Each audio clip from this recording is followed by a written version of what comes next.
Bismillahirrahmanirrahim. Assalamualaikum warahmatullahi wabarakatuh. Perkenalkan, nama saya Neni Supartini SPD. Saya mengajar pendidikan Pancasila dan Kewarganegaraan di SMK Negeri 1 Panyingkiran. Pada kesempatan ini saya akan memaparkan tentang perlindungan dan penegakan hukum. Untuk kali ini di kelas 12 ada materi tentang perlindungan dan penegakan hukum.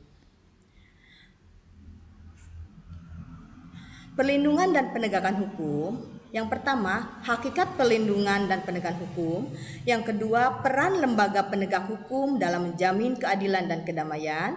Yang ketiga, praktik perlindungan dan penegakan hak asasi manusia.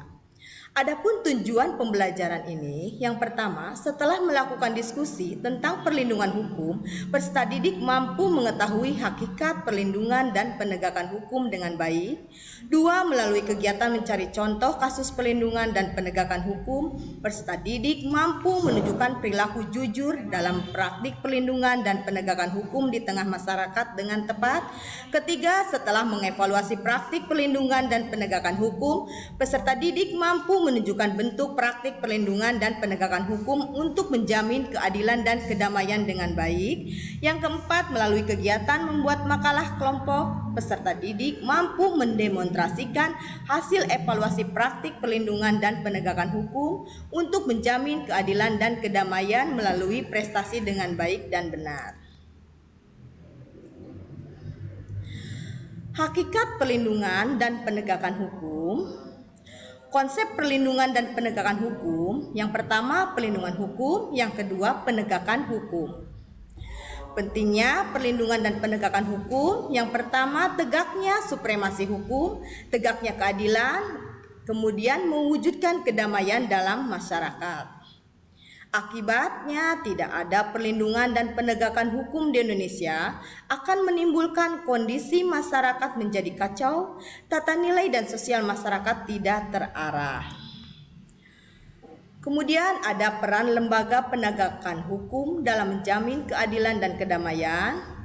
Ada peran Kepolisian Negara Republik Indonesia, ada peran Kejaksanaan Republik Indonesia, ada peran hakim sebagai pelaksana kekuasaan kehakiman, ada peran advokat dalam penegakan hukum. Yang pertama, peran Kepolisian Negara Republik Indonesia.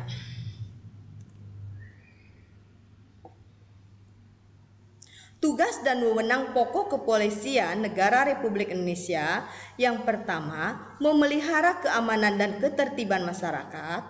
Yang kedua, menegakkan hukum. Yang ketiga, memberikan perlindungan, pengayoman, dan pelayanan kepada masyarakat. Adapun beberapa tugas Kepolisian Negara Republik Indonesia dalam melaksanakan tugas dan wewenang pokok sebagai berikut. Yang pertama, melaksanakan pengaturan, penjagaan, pengawasan, dan patroli terhadap kegiatan masyarakat dan pemerintah sesuai kebutuhan. Dua, menyelenggarakan segala kegiatan dalam menjamin keamanan, ketertiban, dan kelancaran lalu lintas di jalan. Yang ketiga, membina masyarakat untuk meningkatkan partisipasi masyarakat, kesadaran hukum masyarakat, serta ketaatan warga masyarakat terhadap hukum dan peraturan perundang-undangan. Yang keempat, turut serta dalam pembinaan hukum nasional. Dan yang kelima, memelihara ketertiban dan menjamin keamanan umum. Yang kedua, peran Kejaksaan Republik Indonesia. Adapun peran jaksa dalam bidang pidana yaitu 1. Melakukan penuntutan, 2. Melaksanakan keputusan pengadilan yang sudah memperoleh kekuatan hukum tetap, yang ketiga melaksanakan pengawasan terhadap pelaksanaan putusan pidana bersyarat, pidana pengawasan, dan lapas bersyarat. Yang keempat, melakukan penyidikan terhadap tindak pidana tertentu berdasarkan undang-undang. Yang kelima, melengkapi berkas perkara tertentu, dan untuk itu dapat melakukan pemeriksaan tambahan bersama penyidik sebelum dilimpahkan kepada pengadilan. Peran jaksa dalam bidang perdata dan tata usaha negara untuk ketertiban dan ketentraman umum yaitu 1. Meningkatkan kesadaran hukum masyarakat. 2. Mengamankan kebijakan penegakan hukum. 3. Mengawasi peredaran barang cetakan. Keempat, mengawasi aliran kepercayaan yang dapat membahayakan masyarakat dan negara. Yang kelima, mencegah penyalahgunaan dan atau penodaan agama. Yang keenam, penelitian dan pengembangan hukum serta statistik kriminal. Adapun peran hakim sebagai pelaksana kekuasaan kehakiman, seorang hakim harus memiliki 1. Integritas, 2. Berkepribadian tidak tercela, ketiga jujur, keempat adil, kelima profesional, dan yang kelima berpengalaman di bidang hukum. Seorang hakim diberikan wewenang untuk mengadili. Oleh karena itu, hakim wajib menggali, mengikuti dan memahami nilai-nilai hukum dan rasa keadilan yang hidup dalam masyarakat.